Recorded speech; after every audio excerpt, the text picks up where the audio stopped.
ये 6 story building कोई factory या वर्कशॉप नहीं, बल्कि ये है दुनिया की सबसे बड़ी LNG बेस्ड कंटेनर शिप का इंजन। ये अंदर से इतना बड़ा है कि इसके अंदर वर्कर्स आसानी से घूम भी सकते हैं। ये इंजन ड्राइव देता है एक ऐसे प्रोपेलर को जिसकी ऊंचाई एक डबल स्टोरी घर जितनी है। और जाहिर है जब ये रहा ही कंटेनर शिप का इंजन तो इसमें फ्यूल भी बहुत ज्यादा पड़ता होगा, पर आखिर कितना? 1-2 लाख लीटर्स तो ये सिर्फ स्टार्टिंग में ही पी जाता है। हैरत अंगेज तौर पे इसके फ्यूल टैंक के अंदर 6 ओलंपिक साइज के स्विमिंग पूल्स फिट आ सकते हैं और इसमें फ्यूल डलता है 2 crore litre liquefied natural gas.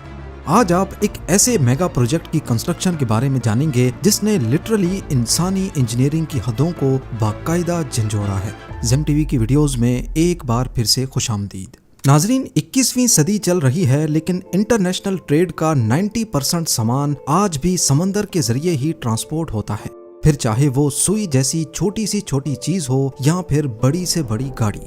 इस बात का अंदाजा आप इस बात से लगाएं कि फ्लाइट रडार के मुताबिक हर वक्त आसमान में 15 से 20 हजार हवाई जहाज होते हैं।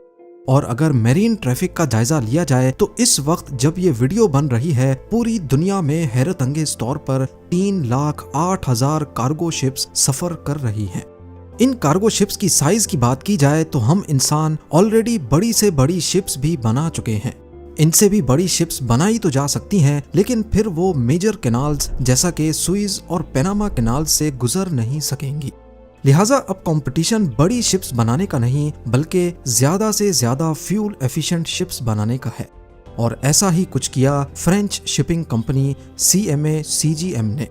वो दुनिया की सबसे बड़ी इको फ्रेंडली शिप बनाना चाहते थे जो डीजल या HSFO जैसे फ्यूल पर नहीं बल्कि LNG पर चलेगी, यानी नेचुरल गैस का लिक्विड फॉर्म। 400 मीटर्स लंबी इस शिप की लंबाई इतनी ही है अगर 4 फुटबॉल फील्ड्स को लाइन में लगा लिया जाए। इसकी चौड़ाई 61 मीटर्स और ऊंचाई कुतुब मीनार से भी ऊंची। इस शिप का टोटल वजन 7 आईफल टावर्स या 11,500 अफ्रीकन हाथियों के बराबर है, यानी 70,000 टन, और वो भी बिना किसी कंटेनर्स के। इस शिप में टोटल 23,112 कंटेनर्स फिट आ सकते हैं। इनकी वुसअत का तस्वुर इस बात से लगा लें कि अगर इन कंटेनर्स को एक लाइन में रखा जाए तो ये 150 किलोमीटर की लंबी कतार बन जाएगी। लेकिन असल चैलेंज इस भारी भरकम शिप को सिर्फ बनाने का ही नहीं था, बल्कि CMA CGM को ऐसी 9 शिप्स बनानी थी, वो भी सिर्फ 2 सालों की कम मुद्दत में। इस काम के लिए हांगकांग के एक शिप यार्ड को चुना गया जो 4 किलोमीटर लंबा है और एक छोटे शहर का मंजर पेश करता है। यहाँ दुनिया भर से आए 6,000 वर्कर्स दिन रात काम करते हैं और हर किसी को अपना अलग अलग टास्क दिया जाता है। पर सवाल ये है कि जहाँ नॉर्मली 18 महीनों में एक शिप तैयार होती है, वहीं 2 सालों में 9 शिप्स कैसे बनाई जाएंगी?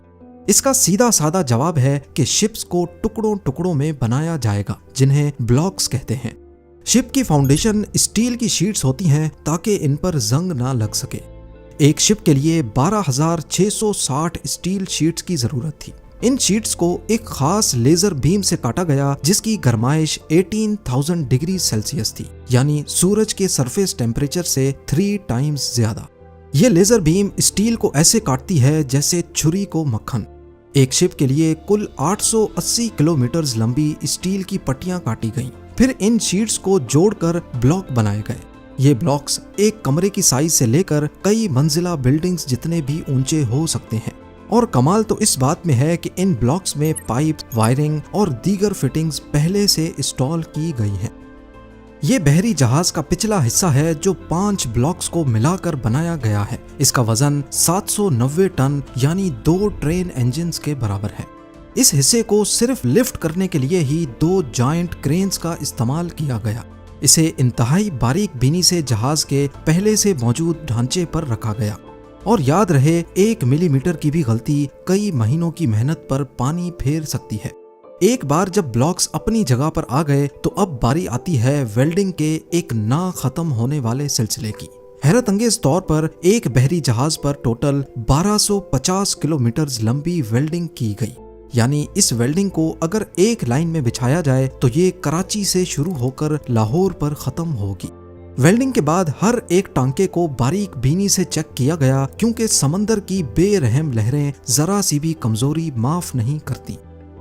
यहाँ तक तो सिर्फ हल और ब्लॉक्स बनाने की कहानी थी। असल कमाल इसके इंजन में है।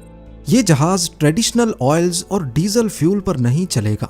ये LNG यानी लिक्विफाइड नेचुरल गैस पर चलने के लिए डिजाइन किया गया है।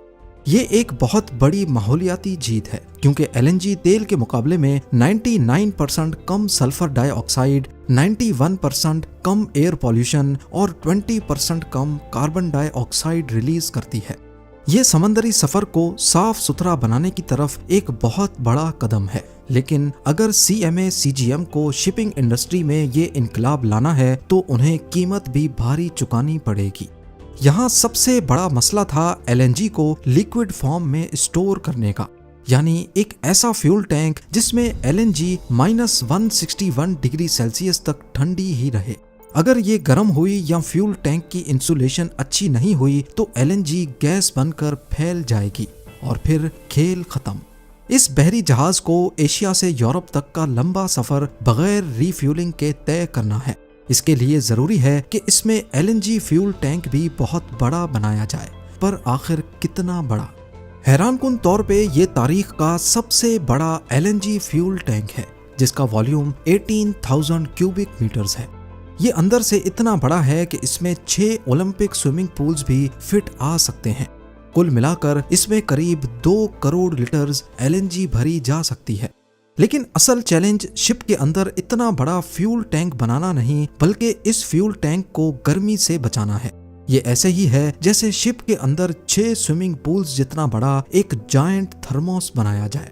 कंपनी को ये फ्यूल टैंक बनाने में करीब 9 महीने लगे। टैंक की दीवारों पर इंसुलेटिंग मटेरियल्स की कई लेयर्स चढ़ाई गईं जो टैंक को बाहर की गर्मी से बचाती हैं। इसके बाद आता है सबसे अहम मरहला, लीक टेस्टिंग। क्योंकि इस टैंक का एयर टाइट होना बहुत जरूरी है, इसके लिए वर्कर्स ने एक सिंपल तरीका इस्तेमाल किया। जॉइंट्स पर साबुन का पानी लगाया गया और फिर एक ग्लास कंटेनर रखकर कंप्रेसर की मदद से उसके अंदर की सारी हवा को निकाल दिया गया। अगर जोड़ वीक होगा तो वैक्यूम की वजह से बाहर की हवा उसमें से पास होगी और बबल्स बनते दिख जाएंगे। इस तरह जो जॉइंट्स लीक थे उनको आइडेंटिफाई करके दोबारा रिपेयर किया गया। लीक टेस्ट के बाद इसके ऊपर इंसुलेशन की आखिरी लेयर चढ़ाई गई। ये महज 1.2 मिलीमीटर पतली स्टील की एक खास मेम्ब्रेन होती है। जब -161 डिग्रीज की ठंडी LNG इससे टकराती है तो स्टील श्रिंक होता है। ये एक वेवी डिजाइन स्टील को टूटे बगैर सिकुड़ने और फैलने की इजाजत देता है। और आपको ये बात जानकर हैरत होगी कि ये टेक्नोलॉजी स्पेस स्टेशन में भी इस्तेमाल होती है। आखिरकार 8 महीनों की मेहनत के बाद ये टेक्नोलॉजी का शाहकार दुनिया का सबसे बड़ा थर्मोस तैयार हो गया। अब आते हैं इसके इंजन की तरफ। ये आज तक बनाया गया दुनिया का सबसे बड़ा नेचुरल गैस से चलने वाला इंजन है। ये 20 मीटर ऊंचा यानी 6 स्टोरी बिल्डिंग्स जितना बड़ा है। 2000 टन से भी ज्यादा वजनी ये इंजन 85,000 हॉर्स पावर प्रोड्यूस करता है। ये इतना बड़ा है कि मेंटेनेंस स्टाफ इसके अंदर घूम भी सकता है। इस इंजन को शिप यार्ड तक लाना भी अपने आप में एक बड़ा चैलेंज था। इसे 6 अलग अलग टुकड़ों में शिप यार्ड तक ट्रांसपोर्ट किया गया। इसका सबसे अहम हिस्सा इसकी ये क्रैंक शाफ्ट है, यानी वो शाफ्ट जो इंजन की पावर को प्रोपेलर तक पहुंचाती है। इस अकेली क्रैंक शाफ्ट का वजन ही 220 टन है, जिसको ट्रांसपोर्ट करने के लिए 140 पहियों वाले एक खास रिमोट कंट्रोल्ड प्लेटफॉर्म का इस्तेमाल किया गया और फिर मिलीमीटर की एक्यूरेसी से इसे इंस्टॉल किया गया। इस इंजन में 1 मीटर डायामीटर के 12 पिस्टन्स मौजूद हैं और ये क्रैंक शाफ्ट इन पिस्टन्स के साथ अटैच की गई। ये इंजन शिप की बैक साइड पे लगे प्रोपेलर को चलाएगा। ये 1 पीस में कास्ट किया गया प्रोपेलर 92 टन वजनी है और इसकी ऊंचाई 10 मीटर या 33 फीट तक है। इंजन की पावर इस प्रोपेलर तक एक प्रोपेलर शाफ्ट के जरिए ट्रांसफर होगी। इस प्रोपेलर शाफ्ट का बिल्कुल सीधा होना बहुत जरूरी है, क्योंकि अगर इसमें थोड़ा सा भी झोल होगा तो ये हाई RPM पर वाइब्रेशंस पैदा करेगी। ये चेक करने के लिए प्रोपेलर शाफ्ट पर एक खास ब्लू डाई चढ़ाकर उसे प्रोपेलर के अंदर फिट किया जाता है। बाहर निकालने पर पता चलता है कि शाफ्ट का कौन सा हिस्सा प्रोपेलर की इनर सरफेस से टच हुआ है। ये टेस्ट इंजीनियरिंग टीम्स को वो जगह दिखाता है जहां कांटेक्ट नहीं हुआ और जहां ज्यादा प्रेशर पड़ा है, और फिर उस हिसाब से इसमें रद्दोबदल की जाती है।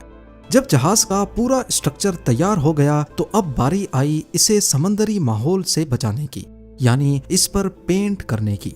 समंदर का नमकीन पानी, लहरें और फ्रिक्शन स्टील को खा जाता है और रफ सरफेस की वजह से फ्यूल कंजम्पशन बढ़ जाती है।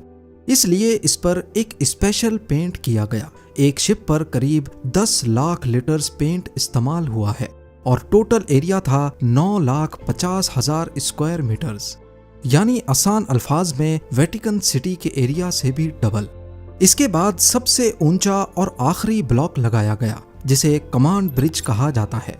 ये शिप का दिमाग है जहां से कैप्टन और क्रू मिलकर इसे कंट्रोल करते हैं। 400 मीटर्स लंबे इस बहरी जहाज में चारों तरफ स्मार्ट आईज नामी सिस्टम लगाया गया है जो कैप्टन को ब्रिज पर बैठे बैठे 360 व्यू दिखाता है। आखिरकार 1.5 साल की अनथक मेहनत के बाद पहला जहाज जैक सादे तैयार हो गया। 15 दिन के सख्त सी ट्रायल्स के दौरान इसकी एक एक चीज को टेस्ट किया गया। इंजन का स्पीड टेस्ट किया गया, इमरजेंसी ब्रेक टेस्ट की गई और नेविगेशन सिस्टम्स को भी टेस्ट किया गया। साथ साथ इस दौरान पूरे स्ट्रक्चर की लीकेजेस भी चेक की गई और सबसे अहम चीज इसका एंकर भी डिप्लॉय करके चेक किया गया। इस जायंट बीस्ट का एंकर तो एंकर, उसकी जंजीर का सिर्फ एक लिंक ही 300 केजी वजनी है और पूरी जंजीर का वजन 60 अफ्रीकन हाथियों जितना भारी। आखिरकार 15 दिन के सी ट्रायल्स कामयाबी से पास हो गए। इंजीनियरिंग टीम का मकसद लो कार्बन एमिशन शिप्स बनाना आखिरकार हकीकत बन बैठा। शिपयार्ड ने वक्त के खिलाफ दौड़ जीत ली। एक के बाद एक ऐसी 9 कंटेनर शिप्स रिकॉर्ड मुद्दत में तैयार कर दी गई। ये कहानी स्टील के इस पहाड़ को बनाने की नहीं, बल्कि ये हजारों वर्कर्स की जहानत और दिन रात मेहनत की कहानी है।